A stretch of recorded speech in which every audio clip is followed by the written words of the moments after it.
Wherever you are on your leadership voyage, it starts here.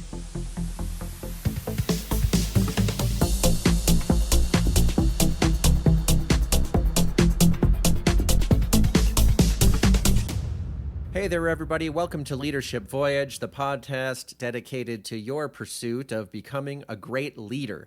My name is Jason Wick, your host, and I am very happy to be here with another episode with a guest since April, where we have an actual live guest with you, other than myself. And it's a really nice discussion with Dr. Alise Cortez, who is the author of a recent book in March of 2023 called The Great Revitalization, which is a nice counter to the Great Resignation.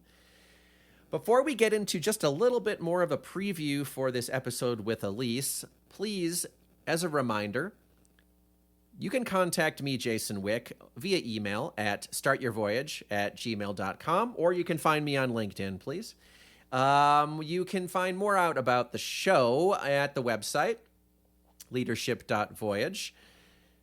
In addition to that, if you are listening right now and you're enjoying the show, I would please encourage you to rate and review the episode. Rating the episode or the podcast only takes a few seconds. Go right back on your phone, find this podcast in your podcast player, and give it a rating wherever you are listening.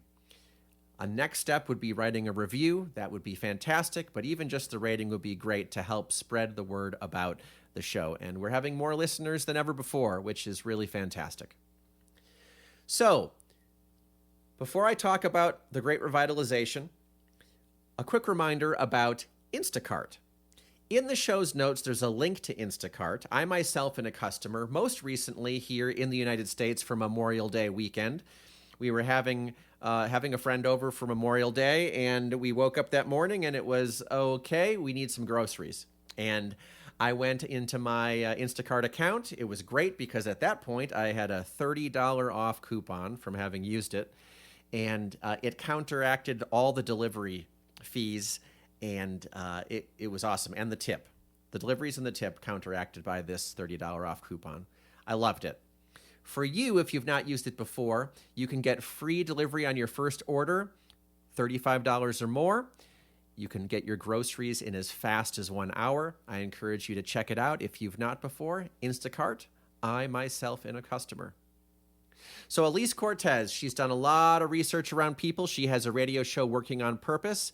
And this book, The Great Revitalization, is some information about how people can help others tap into finding meaning in their work. Sit back, relax, and enjoy this conversation with Alise. I know you will.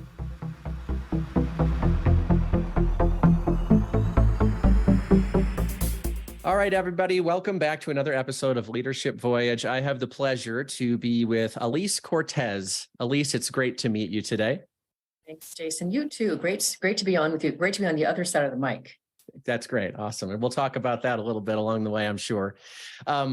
We're here to talk a little bit about your new book, kind of new book, right? It's been a few months now, I suppose. The title of that book is The Great Revitalization: How Activating Meaning and Purpose Can Radically Enliven Your Business. And I'm really excited to talk about this with you and hear your thoughts. Before we do that, I wanted to read one of the little endorsements that's at the front of your book.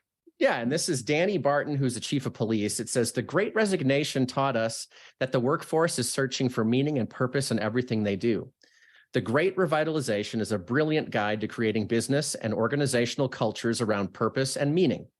This book is a valuable reminder of what organizations can be and what we want them to be. Alise Cortez brings her gusto to our hearts and then adds meaning to it. The Great Revitalization is a framework to help us and others achieve our authentic purpose. I recommend this book to everyone, regardless of your status in any organization." What do you think when you hear that? I love my friend Danny. He's such a good soul. Really quick on that front. Yes, he's got it. He's spot on right. What's amazing about Danny Barton, he is the chief of police of one of the suburbs here in Dallas. I met him several years ago at a workshop we were both getting certified in, Luminous Spark. It's an assessment. And I found out that this man's whole purpose is to inculcate compassion emotional intelligence, and empathy in the police force. Oh, that's beautiful. That is how this man and I connected. And he is a beautiful soul. So yes, his endorsement means a lot to me. That's wonderful. Thanks for adding all that context, especially some of what we've been going through. Well, I suppose in the U.S. probably for decades, but specifically in the last few years, some of the discussions we've been having around police and their role in things. That's a really cool thing to hear about. Thanks for mentioning that. The Great Revitalization. What is the Great Revitalization?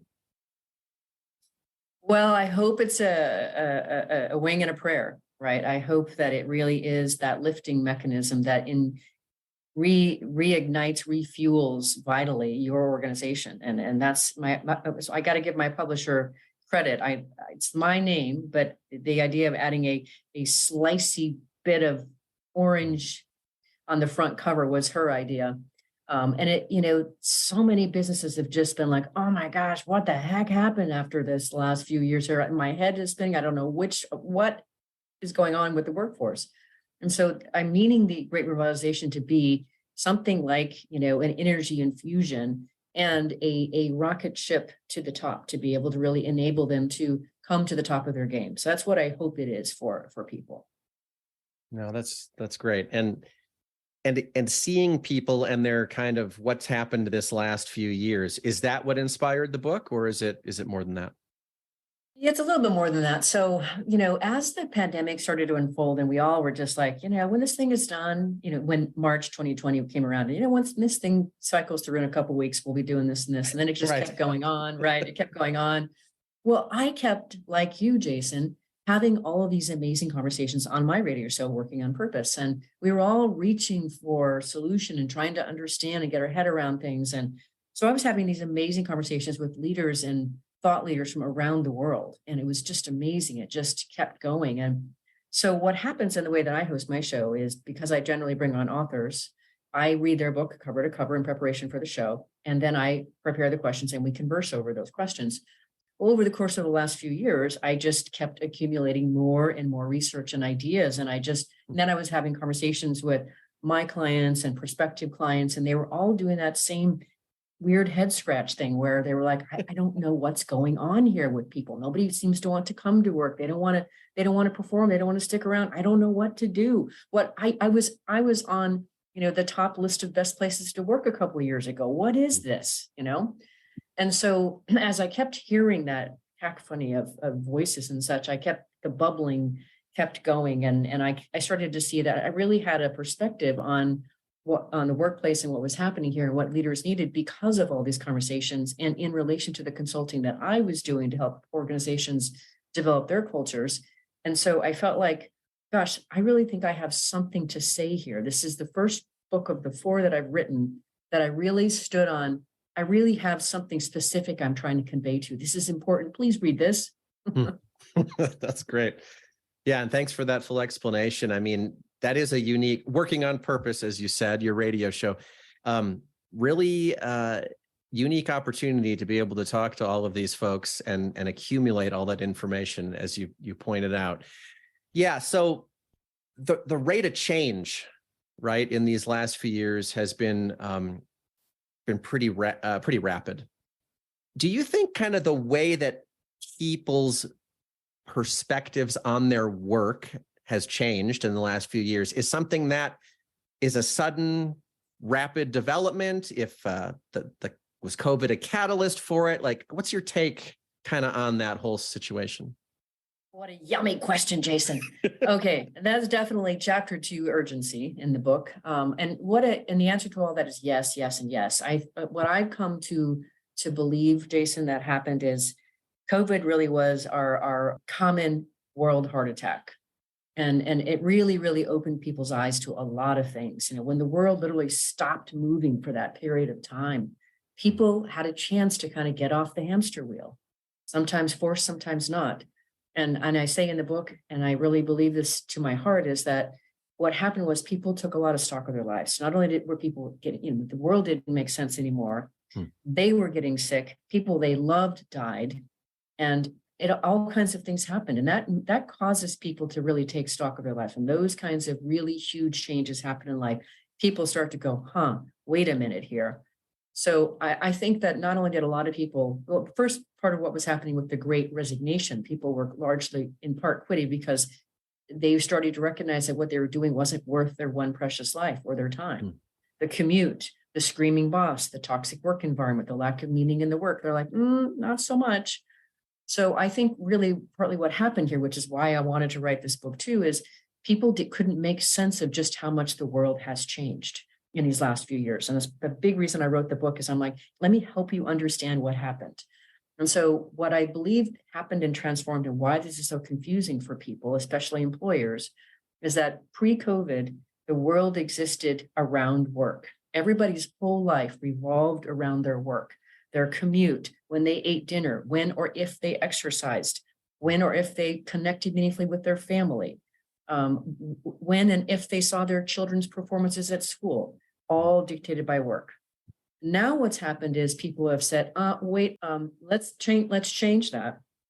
And now what's happened is the workforce has spoken, and what they want is they want work to revolve around their lives, to be an integral part of their lives.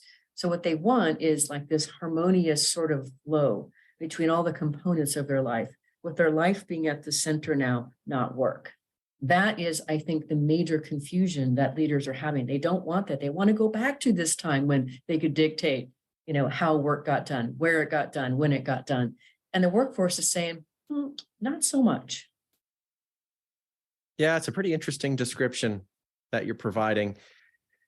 You've probably spoken to a lot more leaders than I have, but I don't know if it's uniquely American or Western or not quite that at all. But this idea of work to live or live to work, and I'm with you. I think you're right. A lot of the things around commuting, fitting in around your meeting schedule, having your butt in your seat for 8+ hours, all those requirements that aren't necessarily. I guess the way I would say it is, do we even know why those requirements existed in the first place? And the question I'd love to get more from you on, and maybe it's a hard one to answer, but you said in some ways I hate to characterize it as a power imbalance or a power thing, but managers and bosses have the power, I suppose, in a lot of these cases. And you said something like, why can't we just get things back to the way they were, right? Because one thing that I think we forget a lot is that managers and leaders are people too. And so I would love to ask you, pick your brain, why do you think we leaders, business leaders, et cetera, why do we want things to go back to the way they were as opposed to evolve with these kind of new epiphanies? Yeah, well, first, you're right. Leaders and managers are absolutely people too, and I'm out to help those people.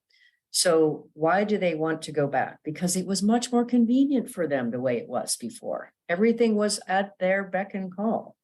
And the big reason I think that we were so wed to the notion of, work gets done when we staple a derriere into the seat on Monday at 8 or 8:30, and we let them go at Friday at 5:30, is because we were driven by the notion of presenteeism. I only believe you're working if I can see you. And what now we've moved to, and this is where I think the opportunity is, it's also the big confusion pile. Now we really move to a place where what we need to focus on instead is productivity, not presenteeism, but what is the person actually producing? Never mind that you can't see them necessarily all the time and you don't know exactly when they're working, but what are they producing? That needs to be the focus. We need to change our evaluation systems from being able to see these people to being able to see what they produce. And that then requires a whole different set of working, supporting, managing, leading, evaluating, rewarding, et cetera. That's the new realm we're stepping into. And that's why it's so confusing. So what I'm out to do, Jason, is I'm out to support managers and leaders. Let's create that together for you. It's not going to look like it did before. And I know it's scary because you're stepping into the unknown. So let's do this together. Let me help you with that. Because what I've come to is that it requires a whole other level of skills as managers and leaders to be able to steward this new world. It requires, everybody's been kicked upstairs. The individual contributors, the managers, the leaders, everybody has been kicked upstairs. So that means now that those managers and leaders need even more support and help than they did before, because it's a whole new frontier. Yeah. Okay. Oh, that's great stuff. And And I think this is going to dovetail nicely into kind of some of the stuff that people can do and the framework that you've created. And before we kind of move into that a little bit, you touched on it briefly around people, what they would like, what they would like to see in their lives, be able to live their life and have their work fit into that. I am kind of curious, either practically or philosophically, what do you think is the ideal relationship between people and their work? What does that look like? You may not know this or not, Jason, but one of the things I've done in my life is a fair amount of meaning and work and identity research. So I conducted a large postdoc research where I interviewed 115 men and women between the ages of 18 and 80 across 20 different professions. And I found when I was looking at what kind of meaning do they experience in their work and how does it relate to their sense of identity? When I juxtaposed those two realms, I found 15 modes of engagement. So what I've discovered is people want different things from their work. It's not a one size fits all. Some people need to be cognitively challenged. Some people need to continually learn. Some people need really strong, and a lot of people, really strong relationships at work. Some people are really interested in, I have a really, really full life. My grandmother needs me. My mother needs me. I want to be able to do work that I'm good at, that I can be paid for, but I really don't need to put my whole person into that. I need to be able to divide and conquer, if you will, a little bit on my time and my energy. So the opportunity for people, leaders and managers, is to learn what is the ideal way people do want to experience their work. Some people want to just, like me, for me, work is a fantastic playground. I want to go all in, and I do go all in. But some people really, they are looking for a different way to relate. And some people don't know, quite where they are in this until they really can be exposed to the notion of what work could look like. So finding what people really want is important. But generally speaking, what I can say pretty vividly and clearly is people do want meaning and purpose for sure. They don't want to go through the motions in their day and feeling like all they're doing is pushing a bag of sand from one end of the warehouse to the other, only to push it back the next week. They want to be able to know that what they're doing during the course of their days actually means something. It matters to someone. And the more the organization can help them understand that through the way they communicate, the way that they reward, the way they encourage connection in the organization, and how their individual role relates to and helps them realize the company purpose, the more they're going to get that. So we want to help, as leaders and managers, we want to help our employees understand the meaning in their work. We want to connect those threads to the purpose of the whole organization as well, as you said. And you've got a framework in your book where you want to help people find the gusto in their business and to activate it now. And the acronym is Gusto Now. Why don't we just start big here and see where we go? But tell us a little bit about Gusto Now. Okay. So the first thing you have to understand about me is I had the great opportunity in my mid-20s to live in Spain and Brazil. And I was very informed by living in those cultures. I learned and still speak Spanish and Portuguese well. I ended up marrying a Costa Rican. Now I got the name Cortez. We are not together now, but I do consider myself a Latina convertida, a converted Latina. And so I really love the way that the word gusto means something in all of those three languages, Spanish, Portuguese, and English. When I'm out in audience speaking and I ask people, it's not a common word. Gusto is not a common word. We say gusto in Spanish and Portuguese. But when I ask audiences, what does this word mean to you? I get an array of responses, and they include things like oomph, energy, motivation. Somebody growled once when I asked that. That's great. And I'm like, yeah, that's what it is right there. But there's like a visceral sort of thing about gusto. So it's like this all-encompassing sort of thing when people get their arms and heads and hearts around it. So I wanted that to be the essence of the book, of course. What I wanted to do this time, and this is the first time that I've done this in any of the books, is to actually use an acronym to be able to organize my thinking. And I did that because authors that I really admire and respect, like Dr. Raj Sisodia, does that quite a bit. And I thought, let me try that. So what I did is, as a researcher, I discovered I had all this stuff. I had all these ideas that were floating about my head. And I was like, how do I actually, organize these things and make sense of it? So I knew that I wanted to write the first part of the book of, let me help you understand, leaders and managers, just what the heck happened in the world you find yourself in today. So that's the first part of the book, the gusto part of the book. And so as I was looking at what did I want to say, I realized that I could say, for if gusto breaks down to gumption, urgency, sustainability, therapy through meaning, and ownership through purpose. And so I actually broke all that down as this is the kind of what you need to know to be able to get a lay of the land today. So the G for gumption, Jason, really speaks to this notion of I wanted leaders to understand that in order for you to be effective, one, you got to fall in love with your business again on a whole other level. You got to put your own oxygen mask on yourself before you can help anybody else, just like they do on the airlines. And two, you got to go looking for, just like you do in your relationships in life, what's good and right about your partner again. You have to fall in love again with your partner again. And the way to do that for this lens is to go looking for ways that you can be of higher service to all your stakeholders. Once you do that, now you have vitality back in your own veins. Now you've got something to work with. That's why it's chapter 1, gumption. So 2 is the urgency chapter. And that's really where we're speaking to, let me help you understand just what the heck happened in the last couple of years, and that we can't put the genie back in the bottle. People do want to be able to separate. They want a fluid life, and they want to be able to have some idea of when and where they're going to do their work. And they would like you not to assign that to them. So there's this whole notion of the fluidity of that. And that, this has happened. It's not going to be returned. So that's really what the U chapter is about on urgency.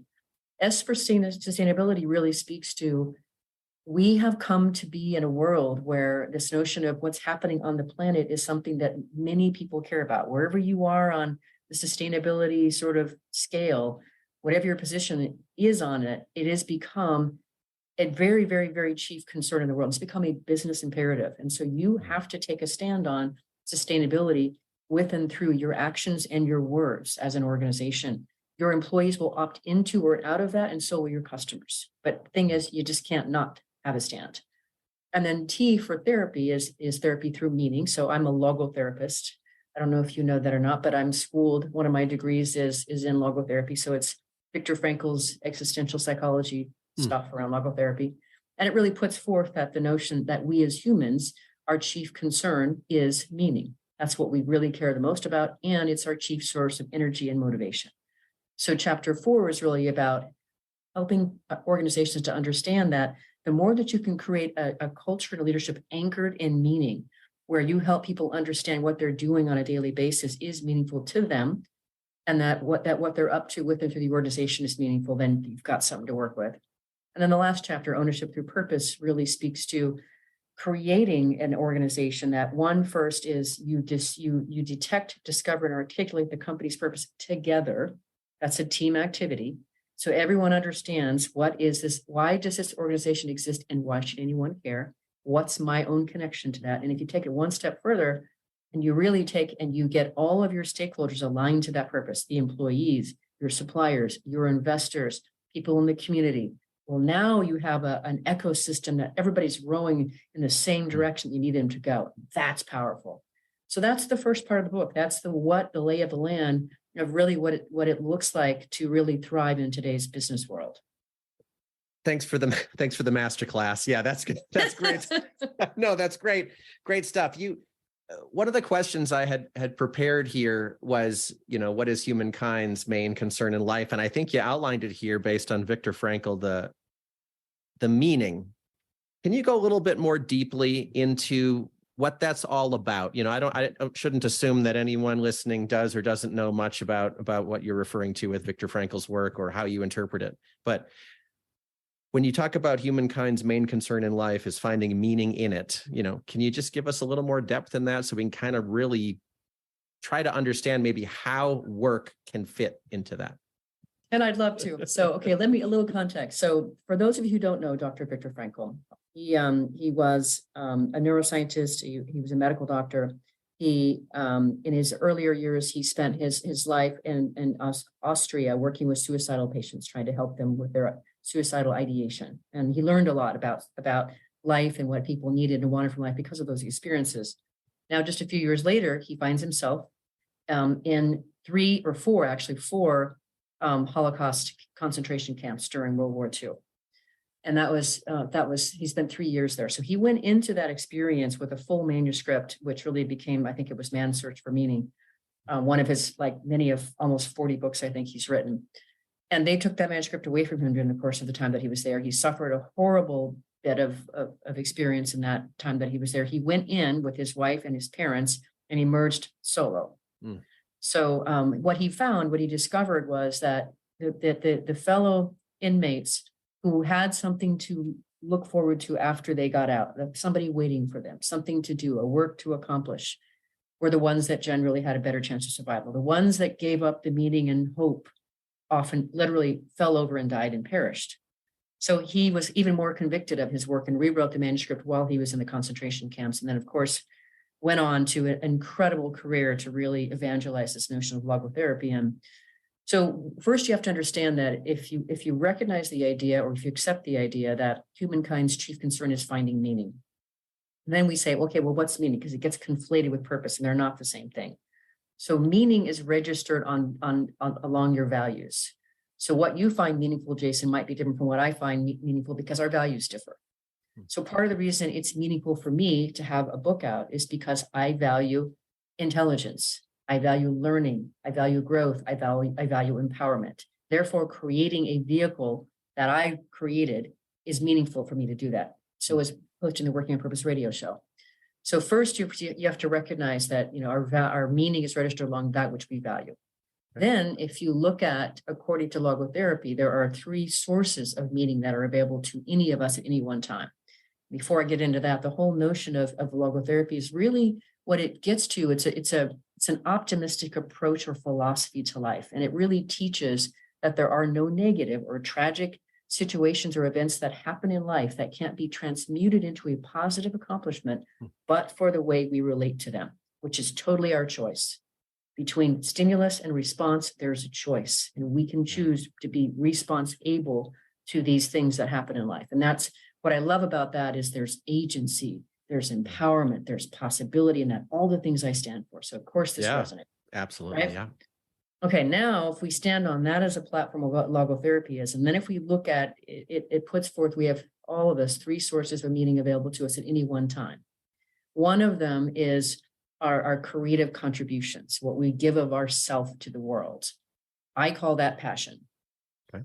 The second source of meaning is the experiences, encounters that we have in the world that we find meaningful. Again, it's always going to register along our value system. I call that inspiration.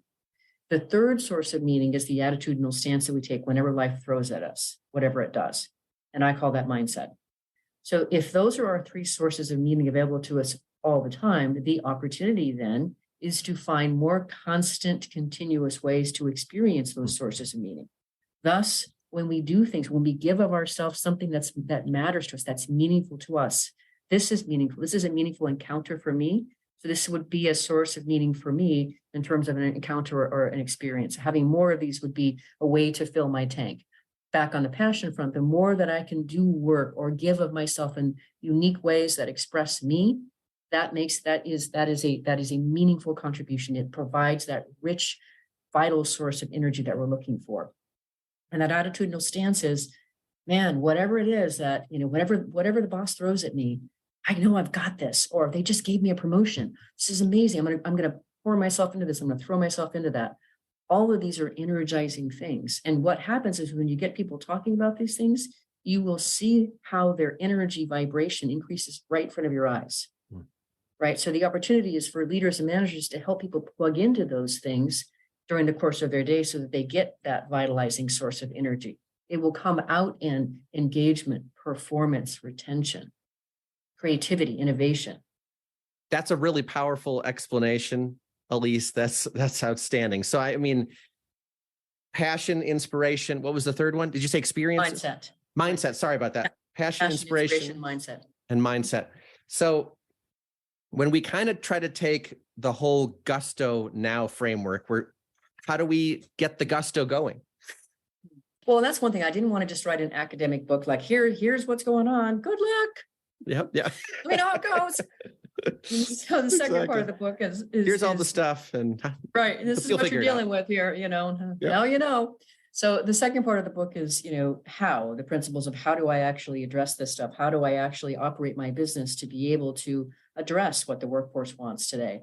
And so what I did there, and it was, again, the whole book was more fun than I was supposed to have, but what I did there was I put forth about 21 best practices in those 3 chapters, and I organized them along what has really become the trajectory or the evolution of intelligence. So the first chapter, which is now, or the end chapter, which is nurturing through mindfulness, is really anchored in principles that are really IQ based, so in intellectual quotient based. So this is logic, rational kind of stuff. And so in that chapter, I was really putting forward things like, you need as an organization to do a human capital process audit and see just what are you doing? What are all your processes doing to touch your people? And I can guarantee you some of them are extracting your people's soul, what it takes to apply, what it takes to interview, what it takes to be your performance reviews.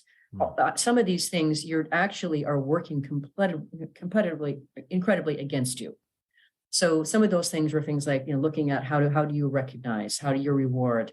I say in that chapter, I fully am against just a high performance or high potential sort of programs, because I want you to invest in all your people, not just the few that you think are high potential. You need your whole organization rowing, not a subset of them. So everything in that chapter is really around something that you could qualify as rational or logical. So then the next chapter then builds on the next kind of intelligence that came after IQ, and that's, of course, emotional intelligence. You cannot pick up a business book today or a leadership book today without hearing about the importance of cultivating emotional intelligence. Critical. So in that chapter, of course, I talk about becoming a caring leader, looking for what does your person want in their overall life? How does work fit with that? How can you help create that with them? How can you inject, how can you encourage them to find passion in the workplace, even if it's a passion project that isn't even related to your product or service? Just getting them turned on to passion is actually good for you. This notion of being able to meaningfully connect your people through diversity, equity, inclusion, and belonging.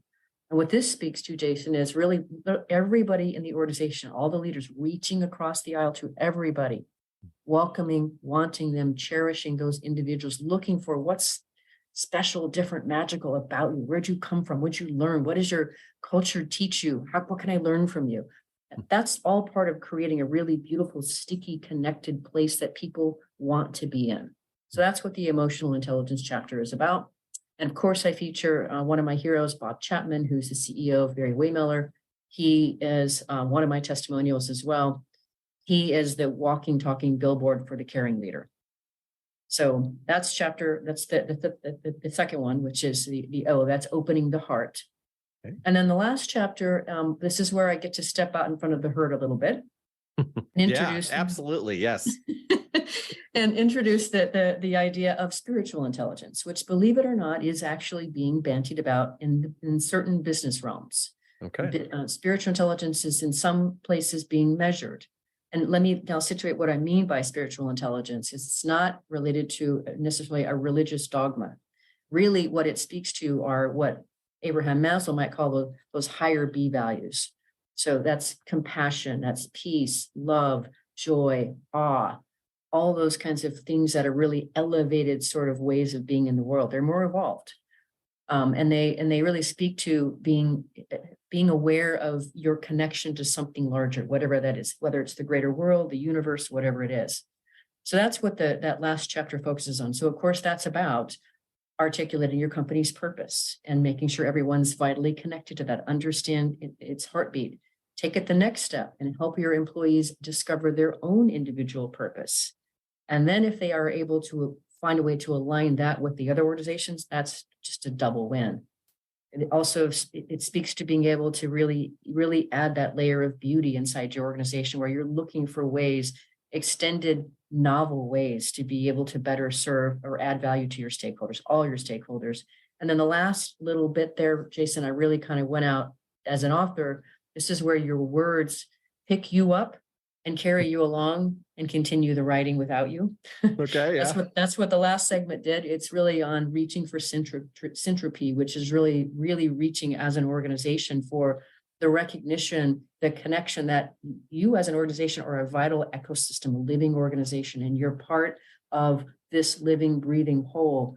And so how can you act in accordance with that to make your decisions?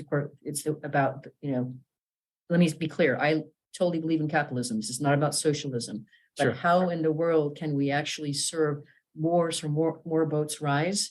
And we can just do more through business. Today, people have more faith in business than they do politics and the church. Well, that's a Wow. big responsibility. That's a big responsibility. Yeah. And I mean, it's really interesting too, because when you're referring to the Gusto acronym to set this up, talking about sustainability.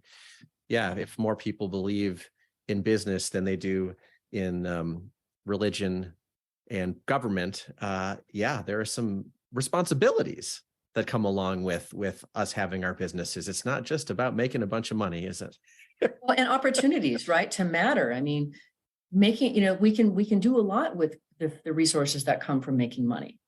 And it's wonderful, right? So business has so much resources available to them because of their powerful way of making profit, of making money. And so there's something we can do with that. And so when you think about what do you want to do with your one precious life? Well, an organization has a tremendous capacity to lift lives, to help address major ails in the world because of its resources and all of those mobilized hearts and souls that are inside of them. Yeah, that's such a beautiful context to put around it all, Alise. I think that alone, I mean, helps me right there just even think about the work that I do in certain situations. I think that's really a wonderful way.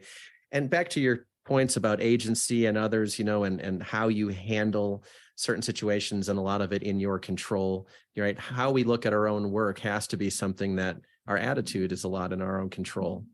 I want to jump back to the three parts of the NOW acronym for a second, just to make sure we can kind of recapture it and make sure people heard it. So the NOW under NOW, the N was nurture, and we're referring more to IQ, things such as a process audit, understanding how the activities and procedures we have are affecting our people, right? Correct. Spot on. Great.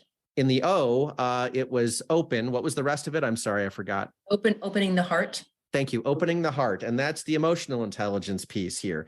And that's really understanding our people, understanding what they want out of their situations and connection between other people. And then W was wake the soul. Wake the soul. Yeah, this is where stuff got heavy. Yeah, no. So spirit. So spiritual intelligence, the connection is something larger than ourselves. And I think we all want to be a part of something larger than ourselves, right? What a beautiful concept, Alise. What a great book. I really enjoyed reading through it. Thank you so much for writing it. I encourage all the listeners out there, go out and find The Great Revitalization, How Activating Meaning and Purpose Can Radically Enliven Your Business. Thank you for writing it. Really appreciate that. Really appreciate you reading it. It was, it is true that it's actually much more difficult to bring a book into the world than it is a baby, having done both. Well, I can't say about either, but that's great. That's good to know. Take my word for it. Okay. I will. Thank you. Before we finish up here, and I've really appreciated this discussion. Thank you for taking the time, Alise. I ask all my guests the same question at the end. What is something that you've learned recently? Yeah, I kind of reflect on that a little bit. I want to share, I'm doing this 33 city book tour for the 4 books that I have out. And I was in San Diego a few weeks ago for that tour. And San Diego is a really interesting place. It's, it's so beautiful. And there's like this plethora of amazing restaurants, and anything you could possibly want down there is there. And the temperature is great, the climate's great. And then they have this one major, glaring, huge problem, and that's homelessness. It's the number of tents everywhere. It's just incredible. And I was really taken by that. And I'm from the Pacific Northwest originally. We also have a similar problem up there too. I live in Dallas now, have for 21 years. But what I got present to is, as I was there for about 10 days. And so I had at one point, my friend dropped me off in La Mesa, and I had everything with me. I had my roller bag and my handbag and such. And I was dressed, obviously, but I actually think at one point, people mistook me for a moving homeless person. And I for a second, I got present to what must that be like? Wow. And so then the curiosity in me, the researcher in me went, ooh, I want to go undercover and see what that would be like. Well, and I still am interested in understanding that, because it's such a pervasive problem also here in Dallas too, of course, any major city. So then I'm on a call 2 days later with my Inspiration in the Cloud people. That is an organization or a group led by Dr. Lance Secretan. And I was telling them about this, and they were saying, gosh, there was a documentary where somebody did go undercover like that, and they did assume the position of being homeless. And what was discovered about that, one, the person went in with zero money and was able to panhandle $200 in the course of a week. But two, most importantly, everybody that was part of that person's world who were helping always assumed helplessness, that these people could not do anything for themselves. So of course, where I got to was, gosh, you know what I want to do is I want to be able to find a way to somehow maybe build in a layer in my business, that layer of beauty that I was talking about, fold that in. What if I could somehow have some part of my program where I would go into the homelessness in my city or anybody that was part of my programs, and we found a way to go talk with people and say, hey, what do you know how to do? You're a carpenter? Oh my gosh, that's great. You know how to nurse, you know how to minister, you know how to teach. Okay, well, we need you. And what if we found a way to be able to activate these people so that we could help them get off the streets from their own volition, by activating their own sense of agency and what they already know how to do? There must be a way to do that. And I bet there's organizations that are doing that. But what I learned was, one, the problem. And then two, I got turned on to the possibilities of ways that I might be able to find a way to help and to be of service. And it's been rattling around in my brain. I don't know where it's going to go, Jason, but I want to do something to help some social ill out there with and through my business. Wow, that's wonderful. Yeah, thanks for sharing that. That's a really great, that's one of the best ones I've heard. Thank you so far. That's great. Maybe sometime in the future when it's rolling, we can come back and talk about that. That would be really, really cool. Okay. Finding this way to use our businesses, our work, however we want to think about this, to I guess make the world better is a simple way to say that. But thank you for sharing that, Alise. That's wonderful. People who are interested in the book and your work or your radio show, whatever it is, where are all the places that they can go? First place to go just simply would be my website. My first website, alisecortez.com. That's the easiest way to start. You can always plug in with the conversation there. There's all my email and my phone number on there. The second place to go is the Gusto Now site. So that's gusto-now.com. That will give you the tour schedule and some other things that I'm up to there. You can always find me on LinkedIn, Twitter, Facebook, and Instagram with just Alise Cortez. I'm pretty easy to find and would certainly enjoy and welcome any outreach. Excellent. So alisecortez.com, ALISECORTEZ, gusto-now.com, and social media. Wonderful. Thank you again for writing the book, Alise, and thank you for taking some time today. It's been my pleasure, my honor to talk to you, and great to hear about how you're helping others make the world a better place as well. So thank you for that. Having me, Jason. You're a remarkable host. Thank you so much.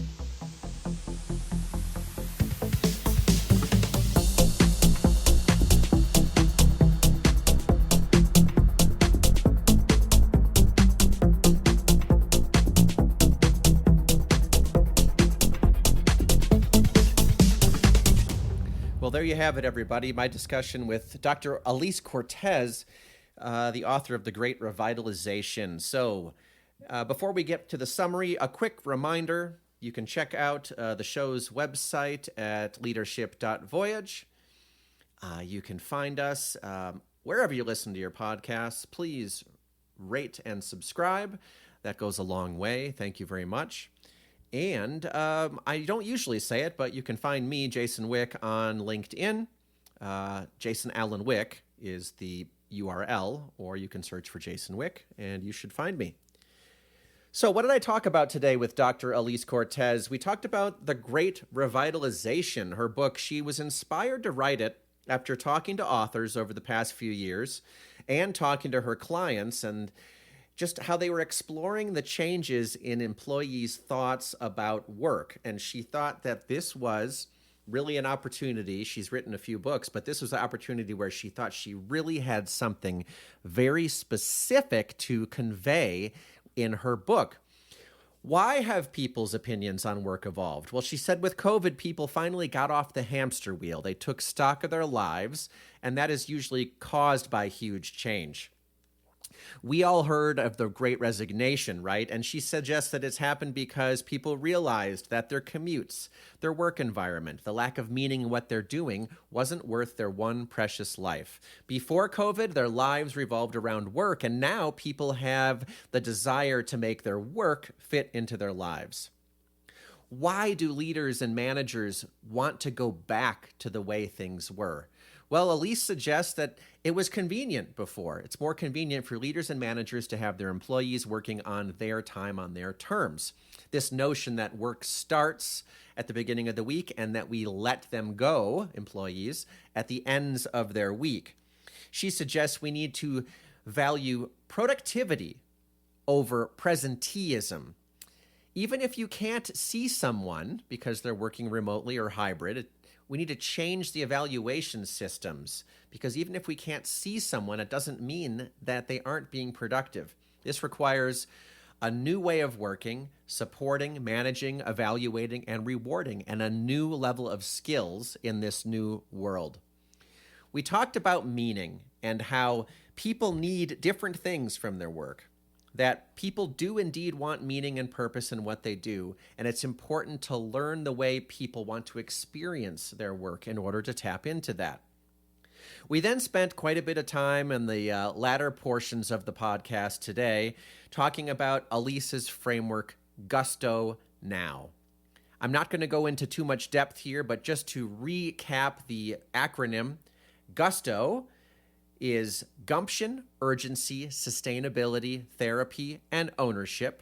It's really taking the lay of the land and what it looks like to thrive. Gumption is falling in love with your work again. Urgency, understand what's happened these past couple years. Sustainability, take a stance on how your business affects the planet. Therapy, understanding that humans' chief concern is meaning and it's our chief source of motivation.